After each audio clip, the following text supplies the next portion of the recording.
So welcome everyone to the Sherwood Firewise meeting tonight. We're doing this new dance and we hope the steps are as smooth as possible. So please be patient with us. It's nice that we have as many attendees as we do. So our agenda tonight will be some updates on the projects. Many people have been working on the birch projects and chipper days, which are here and coming. And I believe we have an update from Supervisor John Haschak, who will also be here to let us know what is happening with the different projects that he's been involved with. And I think if I'm missing something, which I'm sure I am, Keith will fill us in. And we'll have an update of the working team reports. And the working teams consist of communication, planning and funding, and emergency preparation. So I'm going to turn this over to Keith, and please fill in any spaces that I have left open. Yep, no, that was great. Thanks a lot. What I thought I'd do is just, since it was the first time to do this, is to go around the room here. So what I'm going to do is unmute lines individually. And let's see, it looks like Brian Weller, you're joined. So you're right there at the top of the list. Why don't you say hi and introduce yourself? Oh, hi everybody. It's Brian here, Brian Weller, the longtime member of Sherwood Firewise with the team, and really happy to be here. And I've got a few remarks to mention after I met with the Diamond Tree folks today, who came up and asked me some questions and made some important points for us all. So maybe I can wait to give that report a little later. Yeah, we can do that under that report area further on. Okay, so I'm going to mute your mic and move on to Betty. I'm here. Okay, I just wanted you to say hi and introduce yourself. We're going to try to do like a go around introductions kind of thing, so we can just introduce ourselves, but also check our mics and stuff at the same time. Okay, well, I'm Betty, and I'm here, and mostly I'm just going to listen. Excellent. Thank you very much for joining. Okay, and then we're going to, let's see, we heard from Jean. Okay, so here's Jerry. Go ahead, Jerry. Yeah, hi, I'm Jerry, and basically I am interested in what you're going to present tonight. Great. Well, thanks so much for joining us. And I know you were on the workshop that we had a while back too, and that was our first shot at doing an online webinar. So we'll try to do better at that. Okay, let's see. And Rose Bird, looks like you're on the line if you want to say hi. Hi, good evening. All right, thanks for joining us. Let's see who's next here. How about John? John Limmer, why don't you say hi for us? Let's see, there we go. I'm here. I had to change my screen name for a different meeting, but this is, well, the second time I've done this. Anyway, I'm here. Excellent, thanks. Okay, let's see.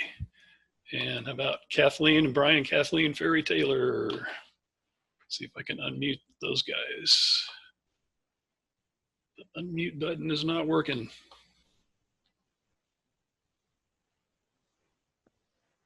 Well, I unmuted myself. Does that work? There we go. That works. Good. And this is Brian. I know you're disappointed. You wanted to see Kathleen, but you get me. Thanks. And we'll be coming right back to you here in just a second. So you can either mute yourself or I'm muting you right now. All right. And then let's see. I think Larry. Let's try Larry. Go ahead. There we go. I got you on twice. Yes. Are we supposed to be getting a picture? Yes, you should. Are we supposed to be getting a picture or just yes. The itinerary? Yeah, well, you should be seeing a slide that has the agenda on it, and we'll be flipping through those. Right now, we're just going through and checking everybody's connection to make sure it's working. Okay, this is Larry and Kathy Shipley. Excellent. And you can see the screen right now with the agenda on it, right? No problem. Yes, we're very good. Very good. Okay, thanks. All right, let's see. Who haven't we checked into yet here? Okay, Lori, why don't you say hi? Lori Hardiman. Hi, this is Lori, and I'm just here to listen. And I do see the slide. Excellent. Thank you very much. Okay. And let's see. And Renee, you were on earlier, but are you guys back on? Let's see. You and Joel, are you back on net? Yes, we're here. Yep, we're here. Excellent. Thank you. Oh, thank you. And then I think it was Cynthia that's on the iPhone. Is that you there, Cynthia?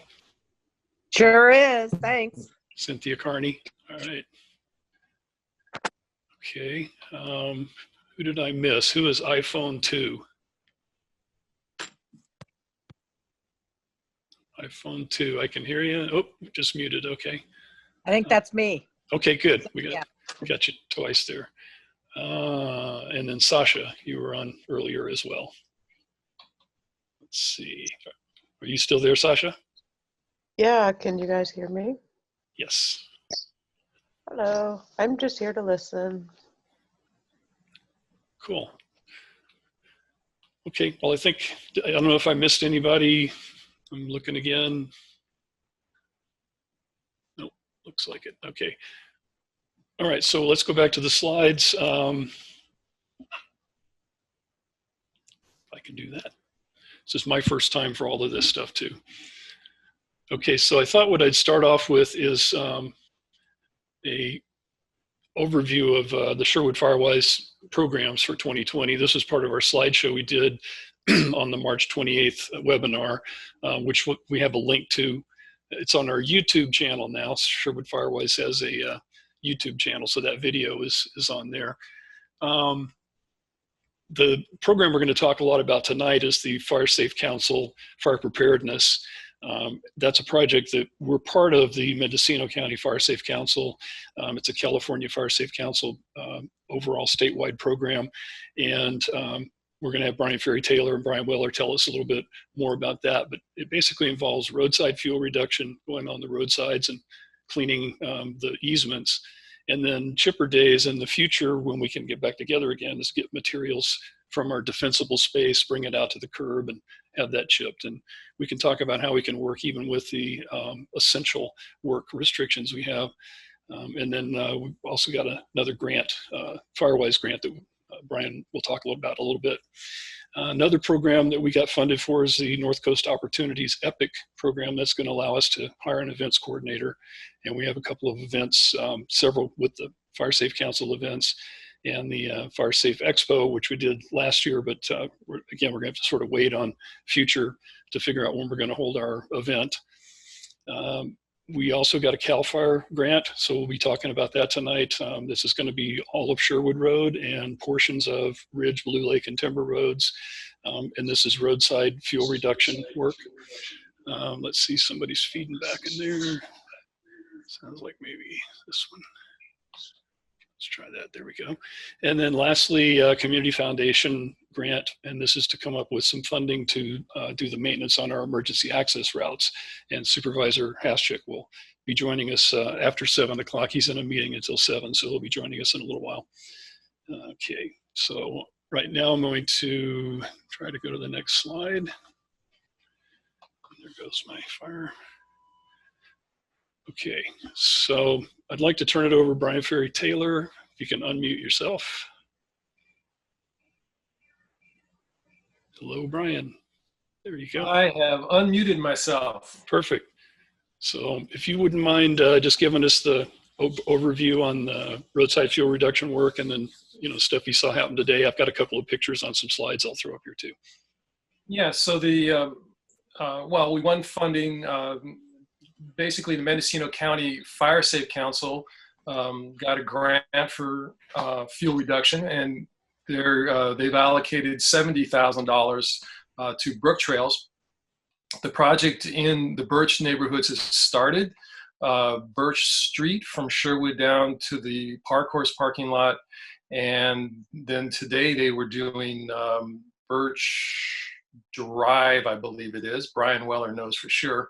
And they're doing a real nice job. I'm totally impressed with their professionalism and of all the tree trimming crews I've seen over the last several months, this is the only one I've seen that includes a fire truck, which is great. And when I showed up this morning, they're conducting a safety meeting for their crew.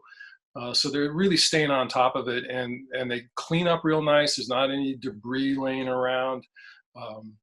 They did reveal some litter, and it wasn't picked up, but that's not their job. But I'm very happy with what's going on in the Birch area. Should I talk about other funding stuff or later? I think Keith went. Can you see the schedule? There's the schedule. Yes. All right. So the 8th and 9th, we've got it. I believe they're not working on Friday, the 10th. So I can't really comment anymore on the schedule. Yeah, I think you're right. The schedule did get changed, and they're not coming back tomorrow, but they will be there on Monday, I believe. So the red line on this map, that's the Sherwood down to the park course parking lot, is done. It's completed, and then the yellow line on the left is the Birch Drive, which is what they did today. And Brian Weller, let's see if I can get you in there. You said you had something to mention about that. Let's see if I can unmute you there. Okay, Brian Weller. Yeah, thank you. Thanks. And thanks, Brian, also. Yeah, great work with this team, with the Diamond Tree team. And as Brian mentioned, they completed Birch Drive, which is the street I'm on today. And Tom and Louis, I think it's Louis, brought me aside, and Tom mentioned he's part of, he's one of the top guys at Diamond Tree. He mentioned that, there is roadside trash, and what they discovered was that there were quite a few needles, as in syringes, needles, that had been thrown around with trash. And he just said, just let everybody know that if they're picking up trash on the roadside, just to be aware that there might be needles, in which case, don't pick them up. So he asked me to pass that on. Also, I think it was yesterday, somebody from the media, and he didn't know, it was one of the newspapers, we believe, but he didn't know which one, came and interviewed the team, or some of the members of the team, while they were working, which is probably not a good idea, since the microphones were put in their faces, as it were. And so he said, it's not really what we're here for. So I suggested that if any untoward, approaches are made like that, of any kind, actually, to either call me or to call you, Keith, and I gave him also the ready number. So we might just to be a little bit conscious of that. I just reiterate that, these guys are here to do the work, and we're still in social distancing, so it's not a good idea to connect with them willy-nilly, as it were.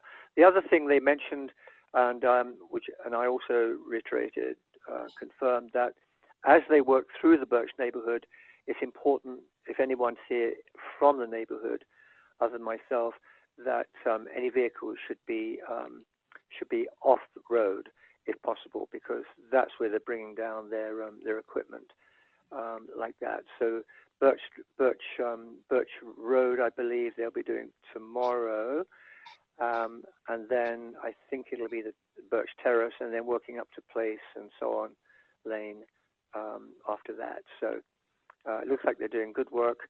And just reiterating that when we get to chipper days, it's important that any kind of limbs of trees or branches, whatever, are brought down to curbside, that they're pointing with the fat end out so they can quickly get them and put them through their chipper. And chips are being taken on the Brooktrails property near the golf course, so that's where they're being taken. He did mention that there needs to be more flagging And we have the code for that, which is red, orange, or red. Don't touch this particular plant or tree. And then green, it's okay. There aren't too many of those. So in between the work I'm doing, my client work, I'll see if I can get around and remind folks of that. Other than that, I think, yeah, it's looking very good, and they seem to be a very great team, and I'm very pleased that they're working with us. And we've got a slide of your sign that you made, that Brian Willer did that for us, and that's moved around to the various streets that we just saw, because we're going to do the entire neighborhood up there, so it's good timing. Right. Yeah, and I've already moved the sign to the next location, so I'll be doing that each step of the way. Perfect. Thanks so much for that. And I did. I told the workers that I saw anyway, and certainly Tom and Louis, about don't take any questions from anybody. Refer them to Sherwood Firewise. That's their number one line of defense. So they should all just say, "Hey, I got a job here, and you need to talk to to the people at Sherwood Firewise." So, right. All right. Okay, I think what I want to do is continue through the agenda and then turn on microphones later on and do question and answer. So if you do have questions, there is a chat feature if you sort of wanted to chat something in there, but in the meantime, let's just try to do this. So I don't know, Brian, Ferri-Taylor, did you have anything else on the Mendocino County Fire Safe Council stuff? I do not. The one thing I wanted to mention for the folks on the call is that we're documenting everybody's time is worth dollars, over $29, almost $30 an hour that we get credited for. So right now, everybody on this meeting is being logged in as a participant, and that goes towards our in-kind matching funds that we need to come up with for grants. And it's really important that we have these matching funds because a lot of the grants depend upon that. So all of your participation is really appreciated. The time you're putting in on this meeting counts towards a couple of different grants, and also the Firewise USA. So thanks for doing that. And we'll hope to get you more involved in the projects as we're coming back into reality again at some point. All right, so the next one, Brian, if you could give us a little overview on the North Coast Opportunities program. We won a grant, an almost $11,000 grant, I believe it is, to hire. $12,250. Okay, $11,250, just a tad over, and this will be to hire an event coordinator and help us function as a volunteer organization, getting people together to pull these events off. We've created a job description, and we're going to be working with North Coast Opportunities to try to fill that paid position. It looks to be about 20 hours a week for 5 months. And so that's rolling along nicely. We don't, if you have any recommendations of someone you think would do a good job for us, let us know at info@sherwoodfirewise.org, and we'll act on it. We'll reach out to them.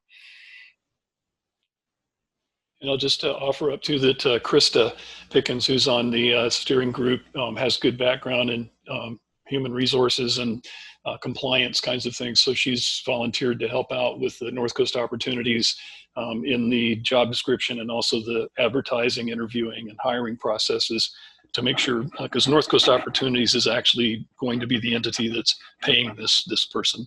But we need to comply with all kinds of whatever disclosures and be aware of non-discrimination types of things and such. So we've got really good people in our membership to help us out with, and then of course North Coast Opportunities is an amazing organization to be working with. So we're really lucky there. Okay. And on the events, one of the things I'll say about North Coast Opportunities, we were supposed to have a meeting at the Ukiah Conference Center as their kickoff meeting. Well, that got canceled, and we did a Zoom meeting for that a couple of weeks ago. And almost all of their programs, including ours, had quite a bit to do with face-to-face, person-to-person, one-on-one kinds of events and meetings and workshops and projects. So the whole state is going to have to go through rethinking about how to approach, how do we engage people like these online meetings, but really get people engaged when our work is education, but it's also to actually get physical things done. So we can't just put information out there that's very good and we'll continue to do it, but at some point we need fuel reduction. Fortunately, the work so far has been qualified as being essential work.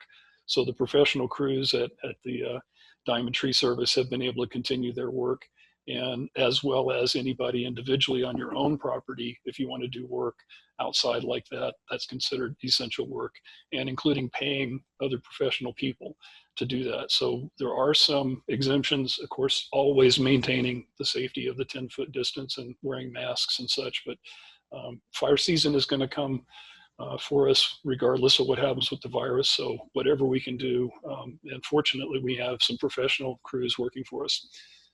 So this next program, the CAL FIRE grant that we got, is to basically do roadside fuel reduction for all of Sherwood Road, the entire length from Willits all the way up to the 101 intersection.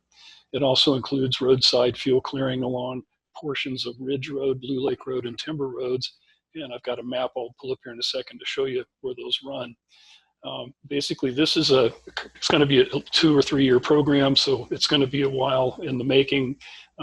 We've engaged with NCRM, they're registered professional foresters. They do botanical work, they do cultural, archaeological work. So we'll have professionals doing the CEQA and permitting involved with this.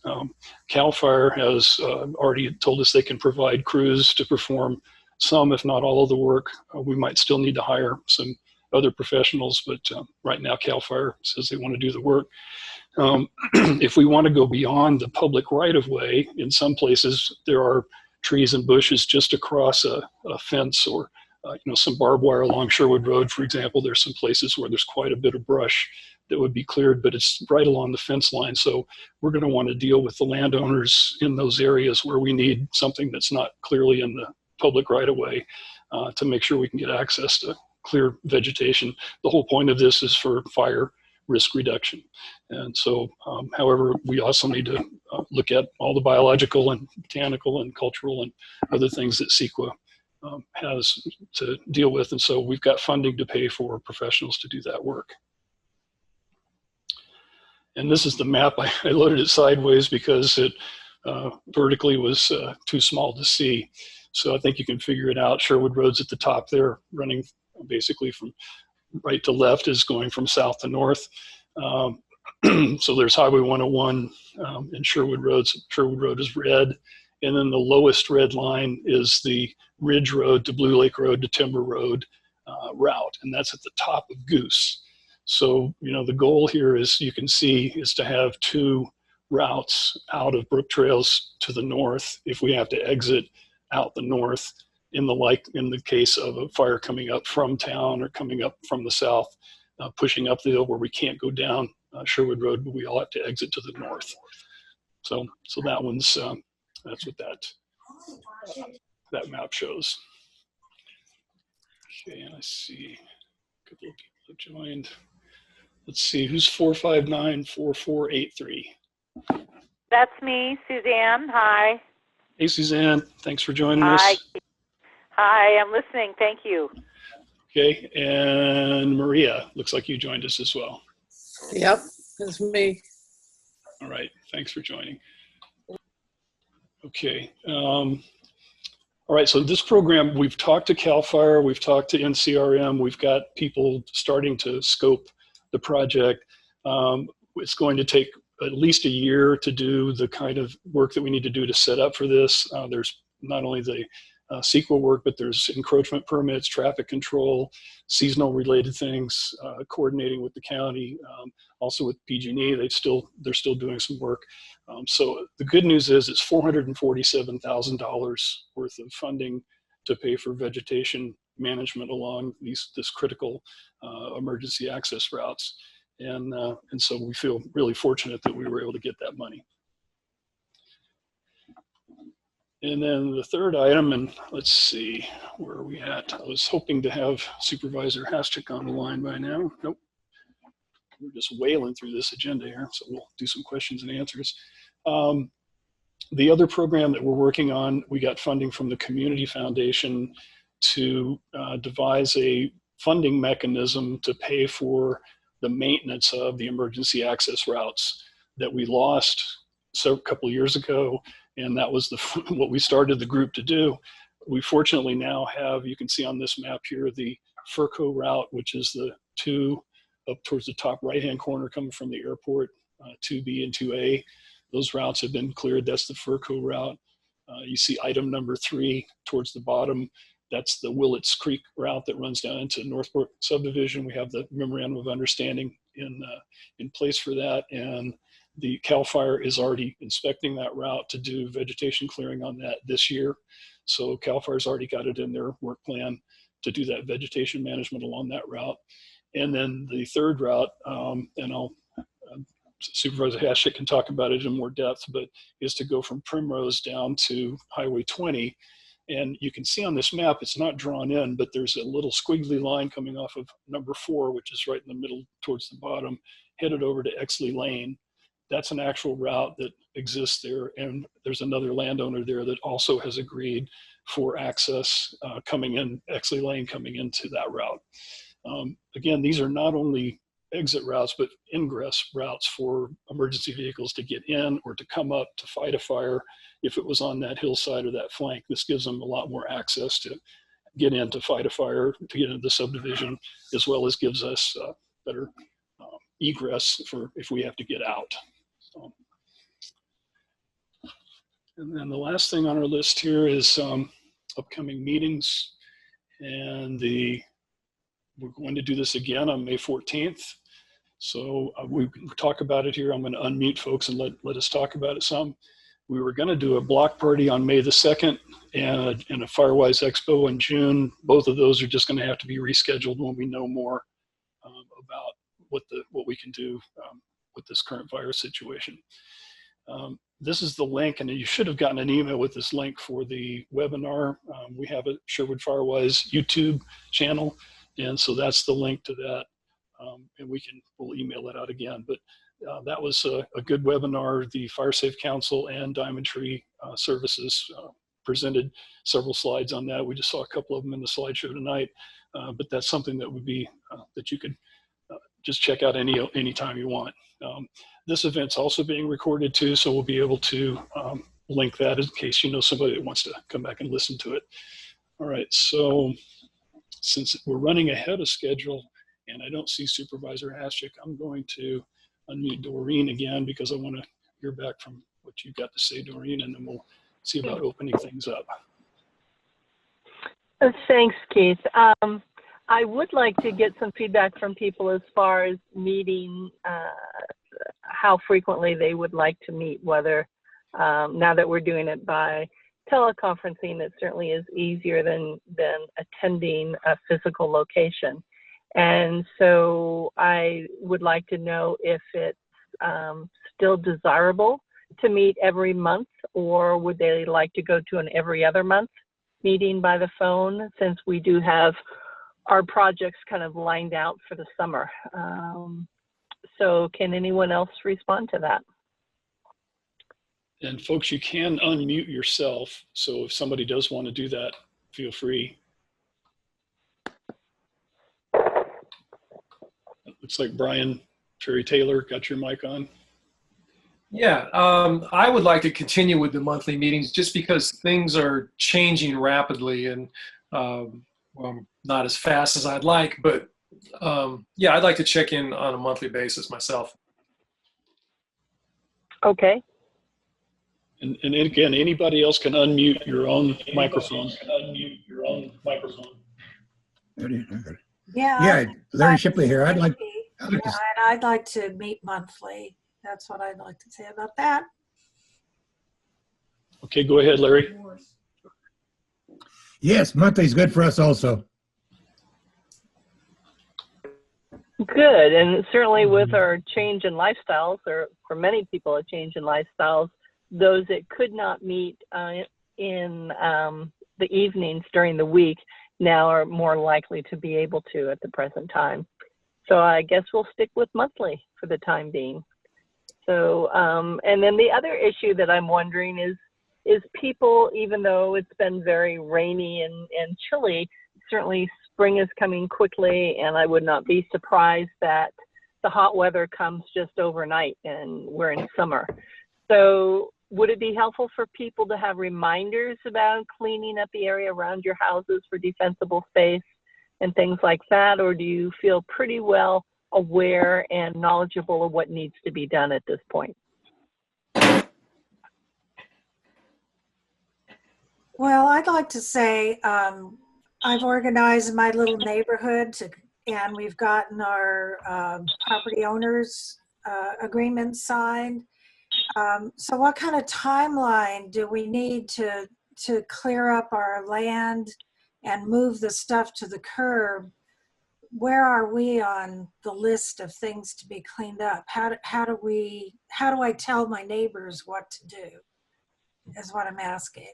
Like, yeah, and unfortunately on that one, the guidance we've gotten from the county council, basically, indirectly through all the health code requirements, is that professionals doing work like the Diamond Tree folks that's considered essential work. However, having people like Sherwood Firewise get a group of volunteers together that go onto somebody's property and do things right now is not considered an essential service. In other words, they're saying paid professionals, it's okay, but don't want to organize a group of volunteers to do something.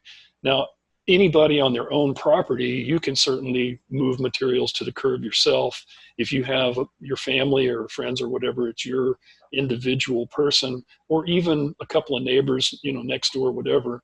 But if you want help doing that, we either pay somebody, which we're raising money to pay some professionals, because there are some people that can't do any movement of anything, can't cut things or move it, but they need that.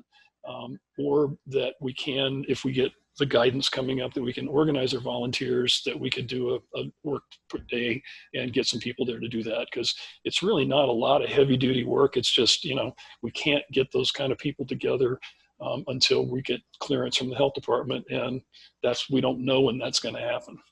Yeah, so if I tell my neighbors, go ahead and start working on this the next couple of months, start moving the stuff up, and like the lot next to us and behind us where we got the property owner's permission, we can just start doing it ourselves, right? That's right. And we don't know when we're going to be on the list to have the chipper people come by, right? Well, and so what I'd suggest is after this meeting, why don't I'll look at the forms you just dropped off. Why don't we figure the area we're talking about? Because what the Diamond Tree guys want is they want enough work for a day's worth of work when they come up to bring their truck and their crew. Okay, so we can talk about that. Exactly. And so you may have enough with just your group, or it may be that we need to get 1 or 2 or 3 groups together to make sure there's a full day's worth of work for them. Okay, great. Thank you. Yep. This is Doreen again, and I'm just curious, are people checking our website? I'm wondering how many people are reaching to that for information.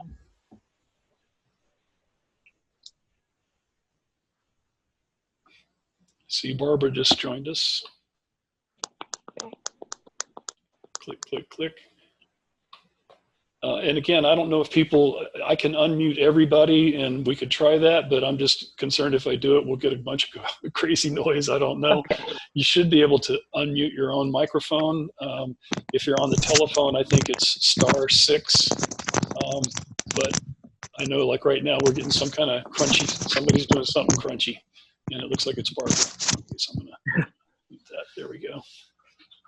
This is Cynthia here, and I use the website to get all my information. Great. Thank you, Cynthia.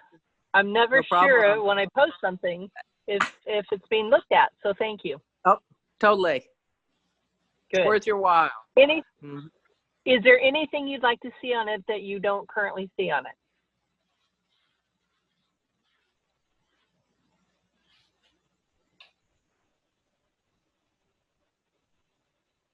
Must be wonderful. Well, I certainly welcome any feedback. If anybody would like to see any more information of any particular topic, just email us at info@sherwoodfirewise.org. And I see Marilyn joined us. And again, right now we're just sort of opening it up. If you can unmute your mic, I can try to unmute everybody's microphone if you can't unmute your mic, but I would encourage you to try to find the button on your screen that says unmute your mic to just try it so we can get used to using this anyway. Probably also use the space bar. There you go. Thank you. Hi, this is Nancy. May I speak? Yes. I'm the person who manages the Facebook page, and I would like to know if people find social media appropriate and helpful in relationship to Sherwood Firewise, if they check it or if they use it in any way. I get feedback from Facebook. Their metrics say that we have 300 people checking in on a regular basis. But I'd like to hear feedback from human beings. Hi, Nancy. This is Doreen, and I love your Sherwood Firewise Facebook page. I love the variety of information you post there, and it's always done in a real sensitive, professional way. So thank you for doing that. Thanks for the feedback, Doreen. You're welcome, Nancy.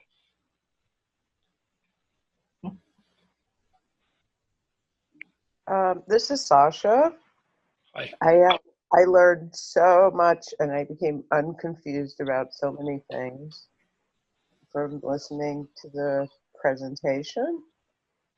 And I was going to say, so I'm on the list, so I get the emails, but I don't always read them. But I find the signs on the road remind me to pay more attention and go to other things.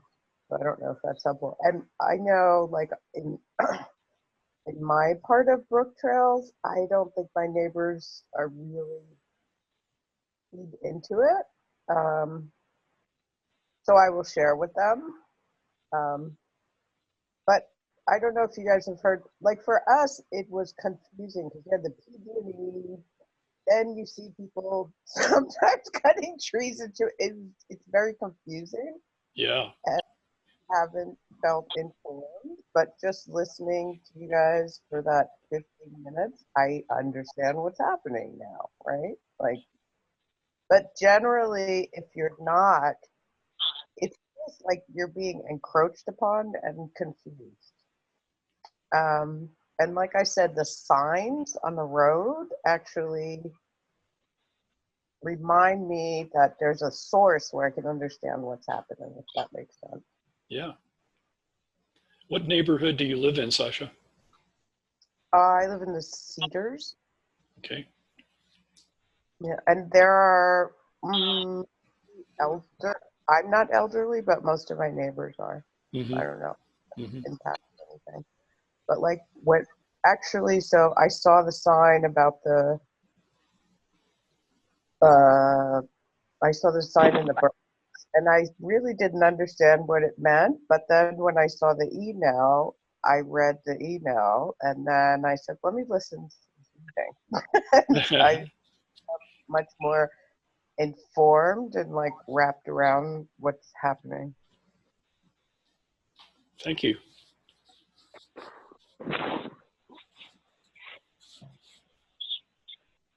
And Rose, I see you've got your mic on. Do you have something to say to us?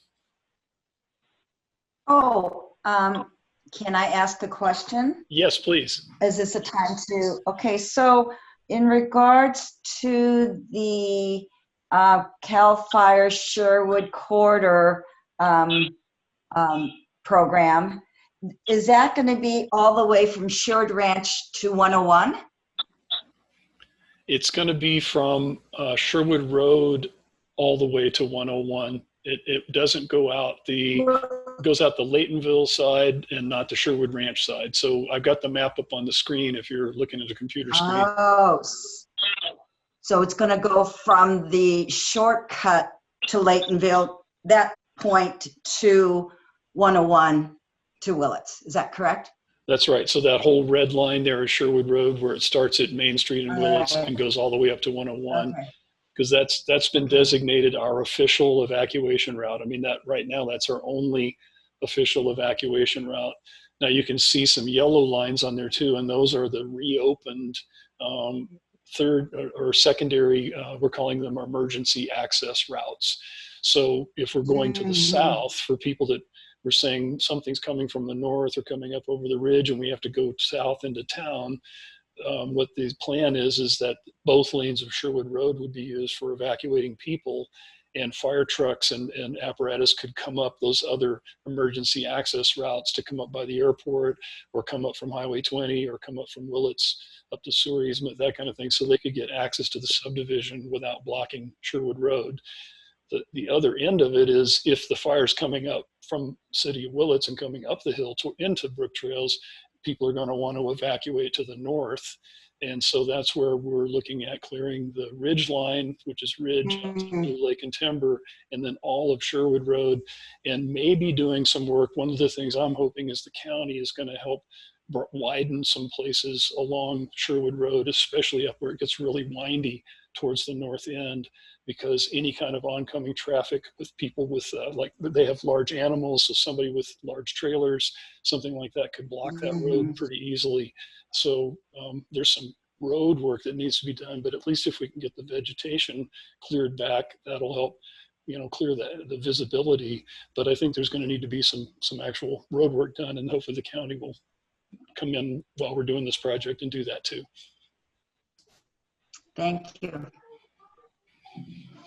That's all I have to say for now. Thanks, Rose. Thank you. Anybody else, please? Hey, Keith, this is Doreen again, and I guess I have a question that's kind of tacked on to the one that Rose just asked, and that is with the road north, Sherwood Road North, is it proposed that signage will happen at 101 where it joins? So people that are coming around the curve there pretty quickly will know that there may be oncoming traffic, or traffic merging, I should say.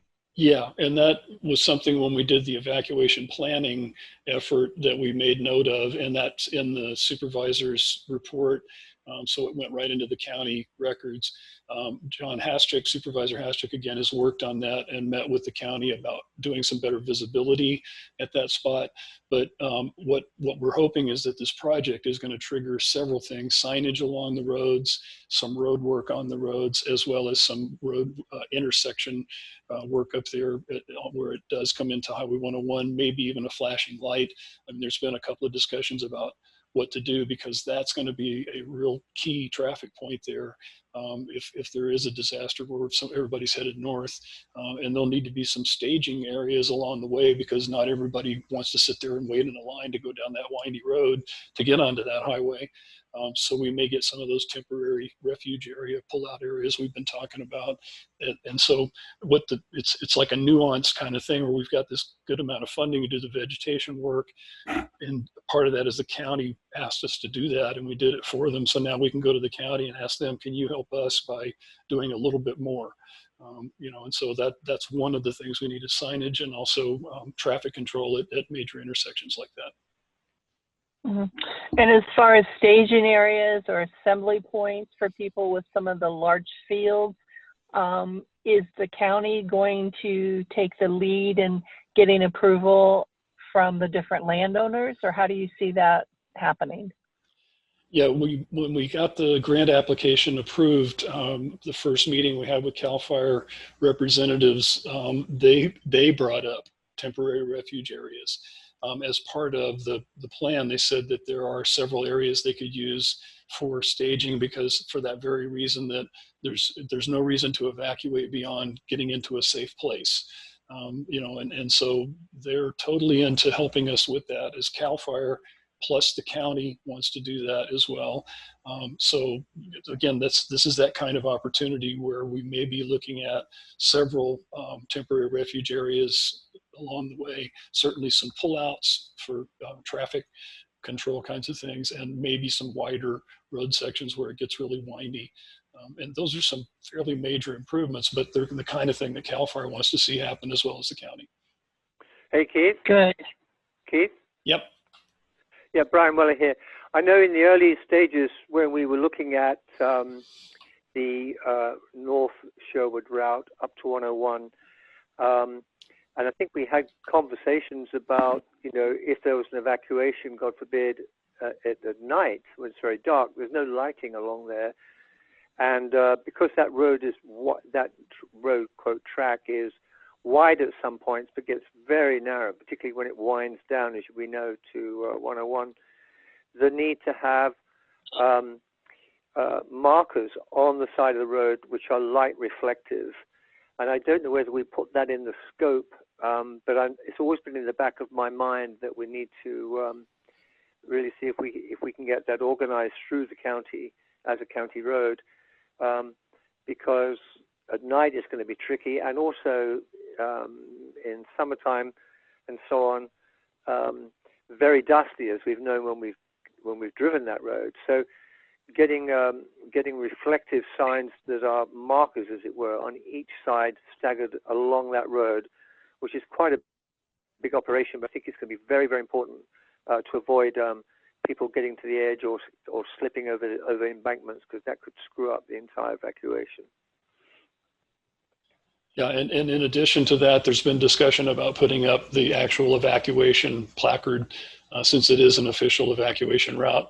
Because, you know, if you have people visiting, they're not going to know what to do. I mean, yeah. it seems obvious, Sherwood Road, because we think of it as the major highway. But if you're driving around through Brooktrails and Spring Creek and Third Gate and wherever, you know, it's Wild West as far as most people are concerned. So, yeah.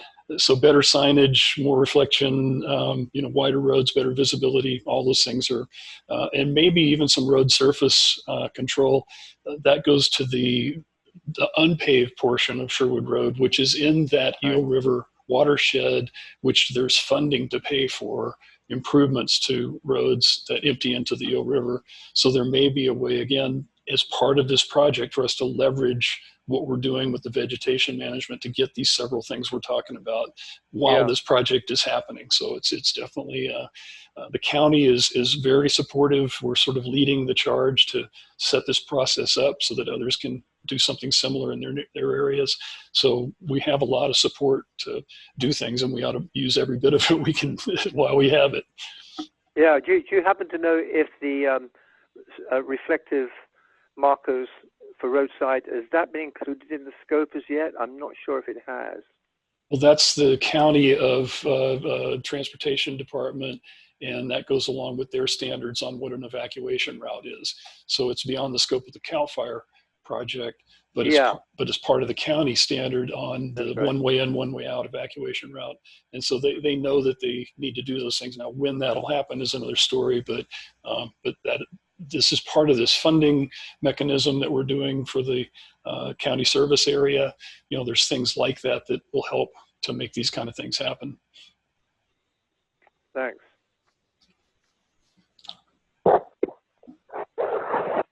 Anybody else? This is Doreen again, jumping in, I guess, with my miscellaneous question tonight. I know there's been some changes in the Office of Emergency Services, and Keith, do you know who's in charge of that now? And is it more than that one person that's in that office? I have not heard of anybody replacing Rick Ellert. What I heard was that that Sheriff Kendall was actually in that position, but I'm sure that somebody else is there now, and I don't know. I don't know if anybody else on the call knows, but I haven't heard of anybody officially taking that job position. Okay, because I thought I had heard something in one of the county broadcasts on KCYX. It said that Carmel, the city, the county CEO is in that position, and I was surprised by that. Well, and that could very well be that it's you can imagine when I talked with Rick Ellert, this is something that you all might be interested. I mean, he was hired away to supervise 6 different regions. So, I mean, people with that kind of experience are in demand. And unfortunately, our county just can't afford to pay people like that. So we're going to have a real difficult time replacing somebody like Rick. And it needs to be somebody that is based in Mendocino County, like our sheriff, that wants to be here. Otherwise, we end up training people and they come and stay for a little bit and then leave. And that position is very important. And I'm poor Carmel, if that's what she's doing, you know, bless her for doing it. But it's a full-time job, like 24/7 full-time. Right. This is John. Hey, John. Yeah, there was Rick had an assistant in that office, and she lasted about 2 months after Rick left, and then she left too. So there was no experience left in that office at all. And I know they're bound to be trying to hire, but again, you know, so is everybody else.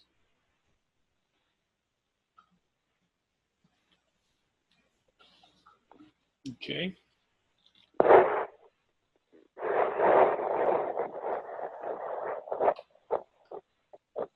Anybody else want to say anything? I'm hoping I'm not keeping somebody from saying something with the mute, non-mute, but so far people have been able to unmute their phone or their mic. Renee and Joel, is there anything you guys have heard or have questions about? No, hi Keith, but thank you for giving the overview and for also mentioning CEQA, and I really appreciate what you're doing. Thanks, and I will say that the botanist that came to, and also an arborist, a bird specialist came to look in the Brooktrails birch area, and they did find a couple of wetland other features that were marked and taken care of, and didn't find any nesting birds in any of the places that we were looking and such. So, you know, even though this isn't completely compliant with the kind of study we'd like to see, we did, you know, Fire Safe Council did get people out there to take a look at that prior to the work. So, well, that's wonderful. I'm glad you guys were able to do that, get some kind of survey going on, and you know. Yeah, sounds good. Yep. Yeah, and we'll have a lot more with this bigger project with CAL FIRE and NCRM. So certainly be a lot more time taken on that. We've got a 3-year window for that work to get done. Very good. So you mentioned also about a possible money for road surface, you know, on Sherwood. I know the road's kind of bad on the dirt part, you know, where it comes back down to 101. So is there any funding available for, you know, fixing up the road surface on these dirt parts? Well, that's that same Eel River recovery project that Third Gate has gone in for, and we talked briefly about that Sylvandale and some amount of portions of Blue Lake Road could qualify for. You know, other people know a lot more about it, but you've been dealing with the RCD, and I think it would just need a project to be done. But the county, I think, has different resources as well, but certainly wherever there's a stream crossing up there, they've done some major improvements. I mean, they've done some bridges and things, but there's one particular waterway crossing that's still actually driving through the creek bed. That's one that's been of concern as far as the road goes. And it is a waterway crossing, obviously, that the Eel River project would be interested in. But somebody would have to pick that up because, as you know, I mean, for the grant application, you've got to have some kind of a volume of a project to make it work. And I don't know if we did a survey of Sherwood Road, if that would be of interest enough to them, because it is pretty long and it does have a lot of waterways. Maybe the RCD would be interested in looking at that, and like you said, with the Eel River project, you know. I could mention that to Patty Madigan and see if she would just to get some feedback from her on that. Yeah, it wouldn't hurt, because what I'm thinking is it's sort of like the County of Mendocino, the Transportation Department ought to be the applicant for something like that. And right, they are responsible, right, for that road. Exactly. The county is, and it's an RCD is the county office. And we're seeing more of this where, like, the county encouraged us to apply for this state money. So we had more lines in the water, if you will, to bring more money in, because everybody's trying to get money. So I think the county would be the lead agency on something like that. And maybe a few of the larger landowners could also come in on that, because some of those big ranches out there and whatever could also do some stream crossing kinds of things that could be part of that project. Hi, Keith. This is John Haschak. All right. Yeah. Thanks for coming in. We're having a good question and answer session, and the meeting actually went along fairly quickly. So I will. Can you see your slides where you are?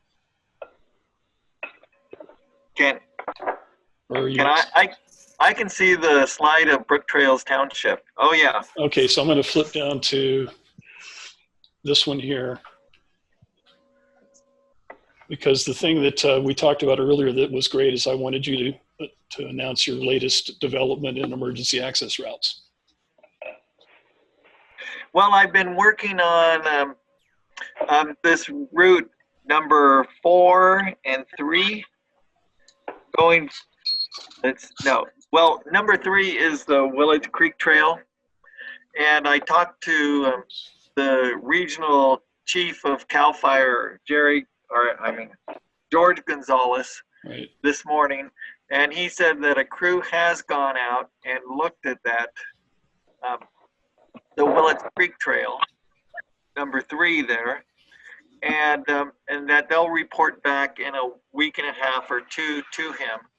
A lot of things have been slowed down with the COVID-19 and what they're doing in CAL FIRE to get ready for the fire season, and dealing with people in close quarters and how they're going to prepare for that. So anyway, he said within a couple of weeks they'll have the assessment done of that area. And then on the Primrose to the KOA, which is number 4, and I'm still working with Chris Neary to work on the MOUs to get those in place. But number 4 also has an offshoot where you have the little arrow going over to Exley Lane.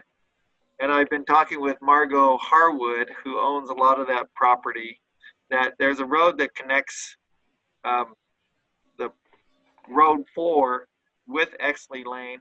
And so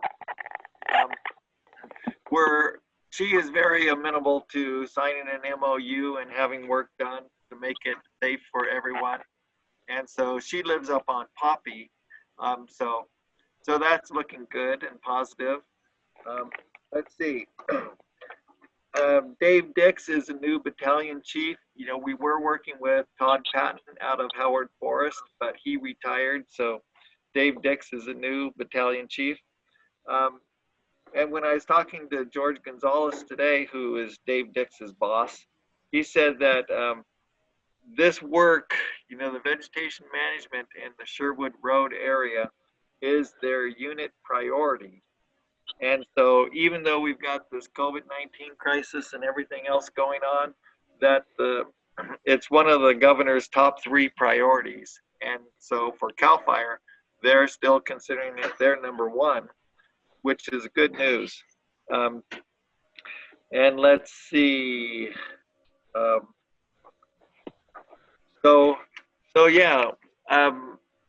Keith and I have been working on the CSA 3 and trying to get some time with County Council. We had the meeting the other week, the Board of Supervisor meeting, where we were given the go-ahead to research what kind of staff time and resources it would take to get the CSA 3 going.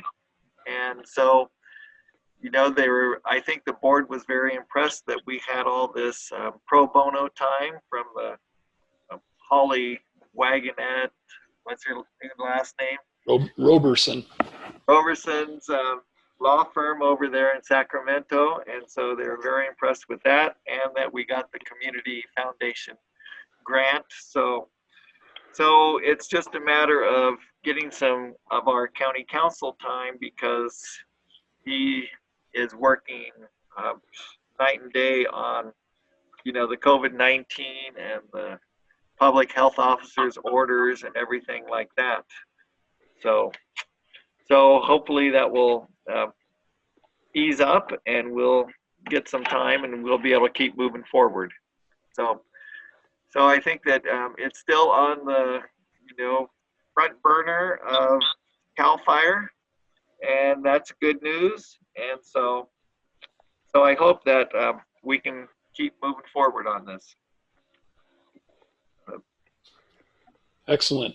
Yeah, and on the CSA part of this, we have spoken with NCRM about doing the estimation work that's going to be needed for the benefit zone assessment process. What we decided to do, though, they know Rich Padula, they've worked with Padula, they know the FERCO route pretty well, but they didn't want to survey the Willets Creek easement until the CAL FIRE had done their work. So it sounds like that Chief Gonzalez is going to get on that this year. So we should be able to do that that survey work along the schedule while we're doing the FERCO route to prepare for that benefit zone proposal, you know, ballot going out.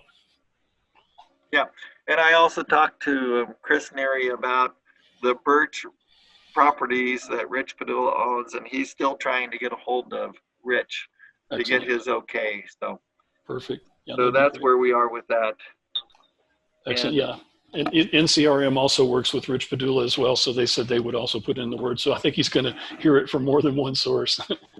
And I think Rich he'll be, you know, fine with it, I think, because he was great with the FERCO road and also with the Willets Creek. He's given the go ahead on that. So anyway, I think it's just you know, trying to make the pieces connect at this point. Absolutely. A couple of questions that came up, and I don't think you were on the line yet, about the Sherwood Road route going north and what CAL FIRE is talking about doing on that route, and in particular signage. We've talked about things like evacuation route kind of signage. Brian Weller was mentioning that, you know, when it's dark and or smoky and or dusty, needing real nice reflective sides so that people don't drive over the edge. You know, the white line on the street part where it's paved, maybe getting some road improvements out where the rock surface is, and then certainly traffic control at that 101 intersection. So there's a list of things we sort of talked about. Can you talk to any of those? Well, we certainly talked about traffic control when I go to Caltrans and they have a quarterly meeting of all the highway patrol, the local police departments, and Caltrans and the county. And so, you know, I've talked to them about traffic control there, and we also talked about it when we had our meeting at Brooktrails. And the feeling was that highway patrol would be taking care of that, and that they didn't seem to think it was a problem.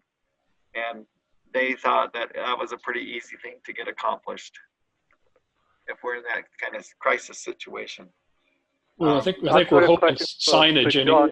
Signage, I think, would be something that we could do that would help, you know, incoming traffic or something like that, because it's not very well signed around that intersection.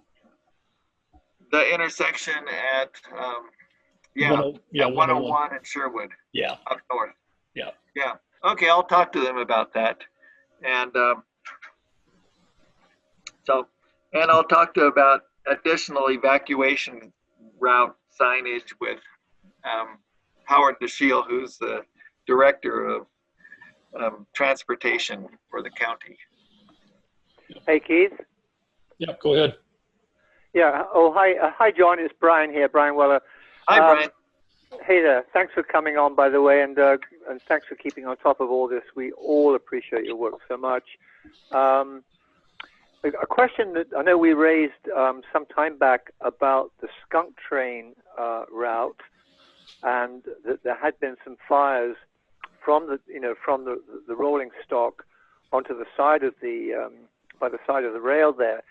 And I remember at one of the Fire Safe Council meetings, I think his name was Captain Smith, as I recall, maybe Brian Smith. But anyway, he's a CAL FIRE fellow, and he had mentioned that he'd been in touch with the owners and the manager of the skunk train, because I think it's on the skunk train to make sure that 10 foot either side of the rail line is well vegetation cleared.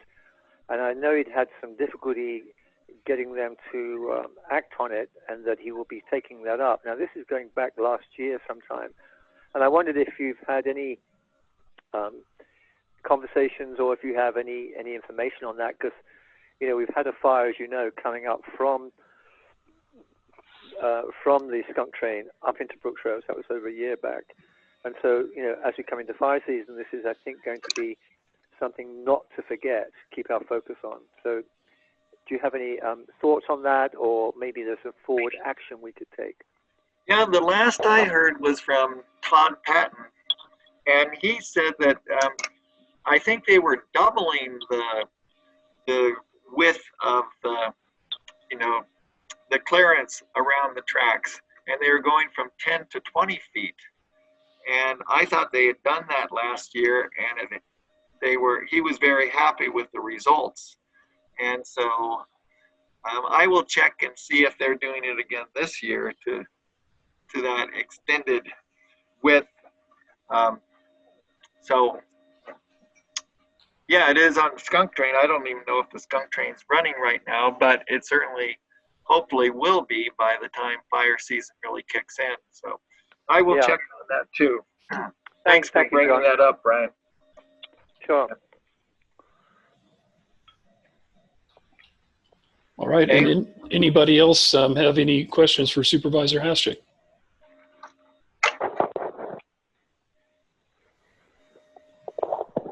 Okay. Keith? Yes. If I could just say something that's not related to the Firewise, if I could just talk for a minute about the COVID-19 situation. Sure. Is that I was just on a call with the public health officer and the CEO, and so that's why I'm late to this call. But it seems like things are going pretty well at this point. It's there's a new order coming out tomorrow morning at 10 a.m. and people can get the information at mendocinocounty.org.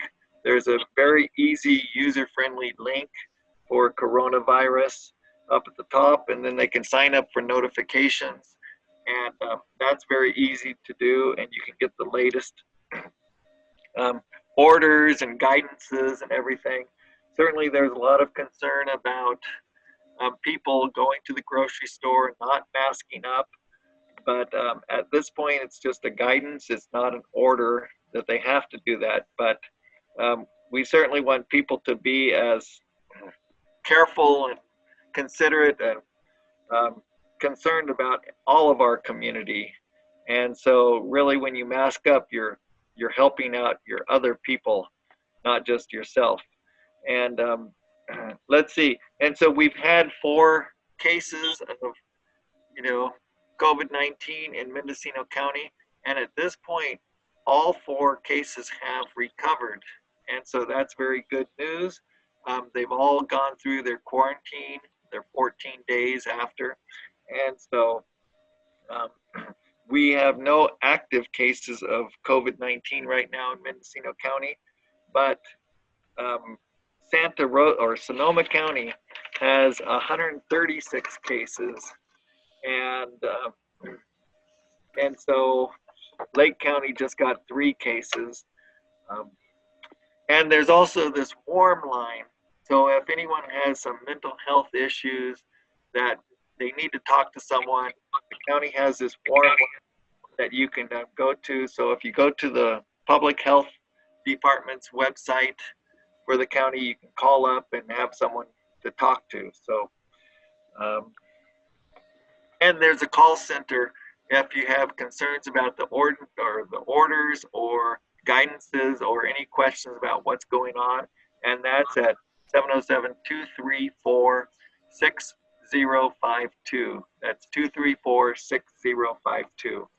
So I just wanted to share that. And the public health officer feels that we're on track to have the kind of the ventilators, the oxygen, the hospital beds that might be needed in case of a surge. And we're going to contract out with a firm, some scientists from the UK who are going to do modeling for our county like they've done for Sonoma County. And but we're going to get it for $1,500 instead of $50,000.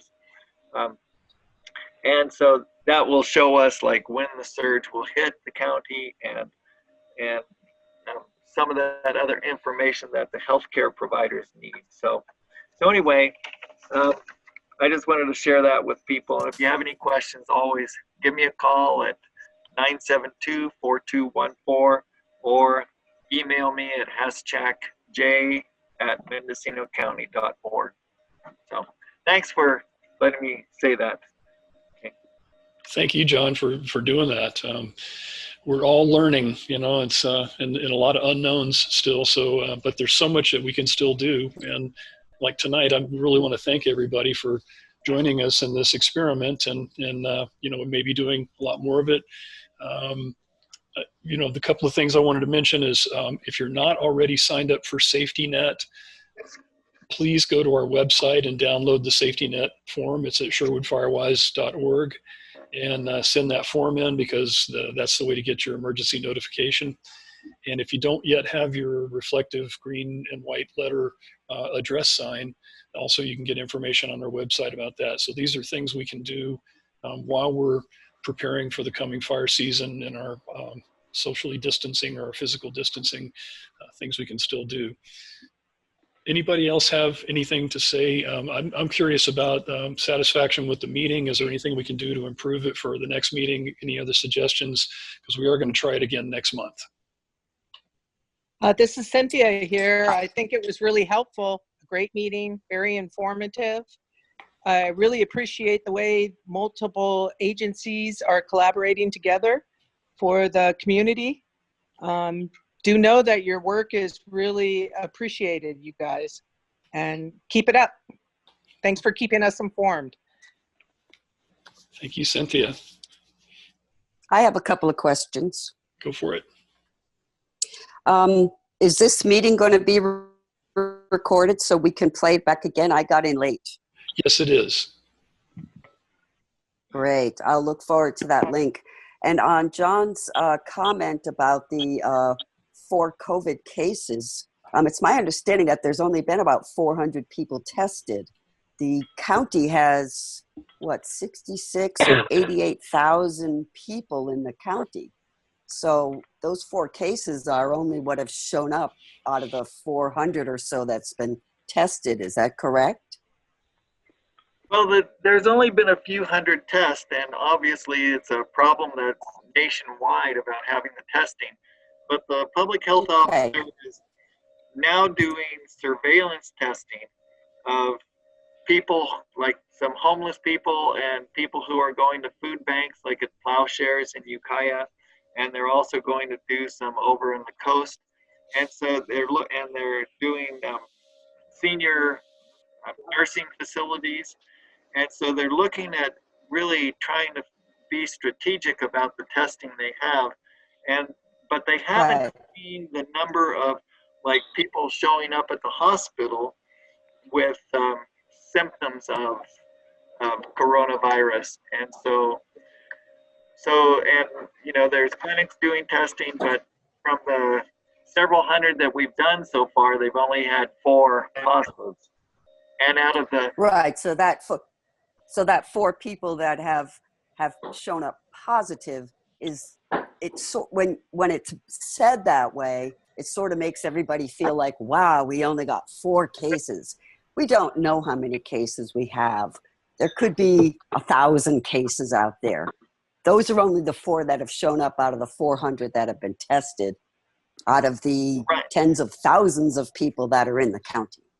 Well, and certainly you're right in that, you know, some of the people who were tested positive, they might have had a family member at home who had similar symptoms, but they didn't go in because they just figured that, hey, they had it. So they stayed in quarantine during the time. But, you know, what's concerning is we're seeing the sharp increase in Sonoma County. So it's certainly no time to let down our guard in Mendocino County because we're neighbors. Thank you. Sure. This is Doreen, and I have another question of John, I think. And I'm wondering if our local hospitals and clinics have sufficient protective supplies, or are they concerned about that? Well, I think some of those supplies, the masks certainly are a concern. And, you know, the county is just ordering like 100,000 masks, I think. And you know, it's a national issue, it's a statewide issue, and hopefully those masks and the equipment that is needed will start flowing into our county before the surge hits. And so that's why it's really important to keep this, you know, keep the curve flat until we can really have the necessary personal protective equipment that we need. Thank you. And I just want to say a big thank you to John with all the different plates you have twirling in the air, and you're doing such an outstanding job in so many different areas to address different concerns about safety for all of us here, and I truly appreciate it. And for me, this meeting on the phone has worked out really well. I'm on my iPhone, but it's worked out well, and I think it was efficiently handled.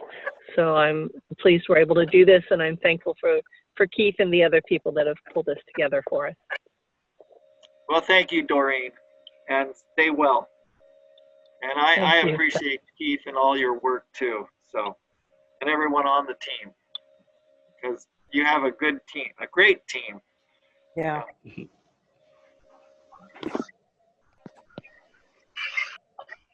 All right. Anybody else want to join in here? Again, we got plenty of time, and if you have any questions, comments, suggestions, please speak up. This is John with an update. Yep.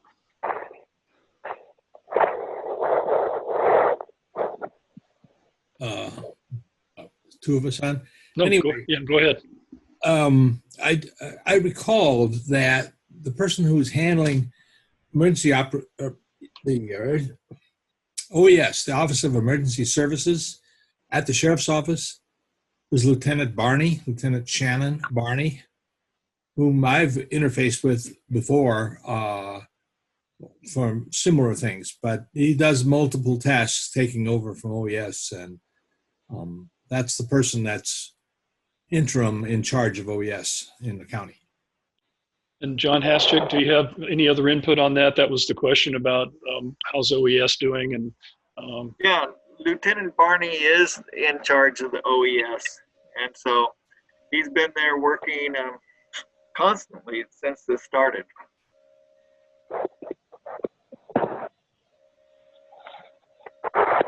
So is there anything else you needed to know about that, or? No, I think we were just, curious. We knew that Rick had gone, and there was some discussion about whether Carmel was taking charge of something for the time being or somebody else. And we're wanting to do our evacuation training again coming up this summer, and that was very helpful. Rick was tremendously helpful to us in doing some of our evacuation drills and helping with that. So we're hoping to do a similar thing with OES this coming season. Yeah, so Lieutenant Barney is in charge of the center, the Emergency Operations Center right now. Yeah. Yeah, and he's been to some of our meetings in the past, so good guy, really good guy.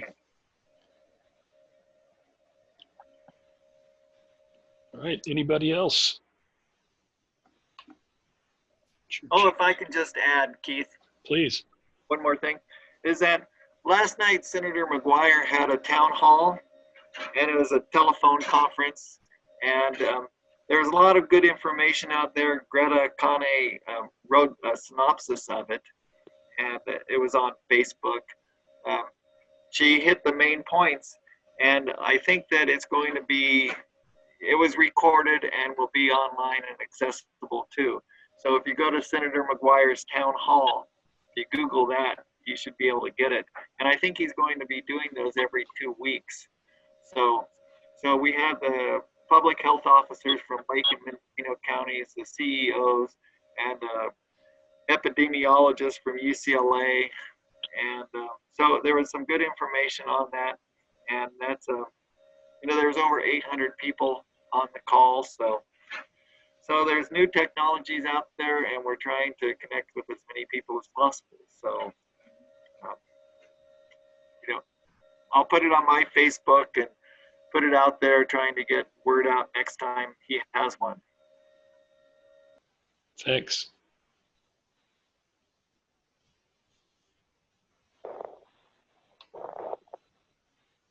Okay, so I'm not seeing any other immediate hands going up or anything.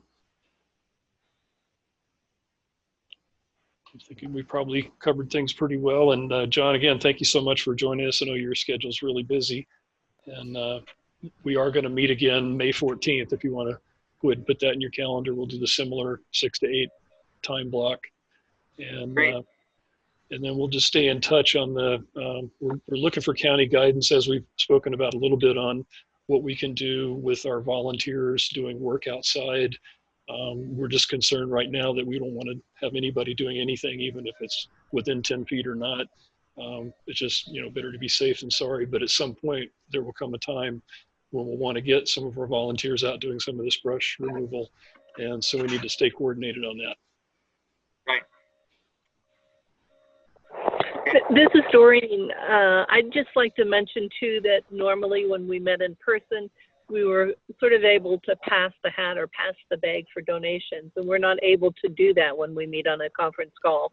And Sherwood Firewise is an organization of all volunteers at the present time. So if anyone has any available funding at all, no matter how small, and could write a check and send it to Sherwood Firewise, it's always appreciated. And I know this is a very difficult time for many as well. Thanks, Doreen. Yeah, we couldn't really do the 50-50. I don't know. There's an opportunity. I don't know. There, Brian Ferri-Taylor, we need to come up with the online version of 50-50, and everybody has their Bitcoin account or their PayPal account or something. Why not? I don't think so. What about a GoFundMe page for projects? There we go. That's a good idea. But it has to be fun, though. I mean, it's the contest part of it, or the game of chance things, and whatever. Cool. Well, thank you for this meeting. I think it's been very successful, and I appreciate the effort that's gone into it. Well, just Brian here, just a humorous thought on the 50-50. We could try doing it virtually, where everyone sort of is given a number, and then we pledge to put in $1, $2, $3, whatever, and then Brian can figure it out. Well, we'll do our research on GoFundMe and PayPal and whatever, but I got a feeling online gambling has some regulations. Indeed. Yeah, I like the part Brian will figure it out. Yeah. Yeah. That's a joke. You're the man, Brian. Well, thanks for bringing that up. You'll have a lot of IOUs out there. Yeah. Hey, maybe we could trade. I'll chop brush off of your property, kind of thing. Well, there you go. I think PayPal would probably be a good way to do it, because it'd be a new version of trading time, right?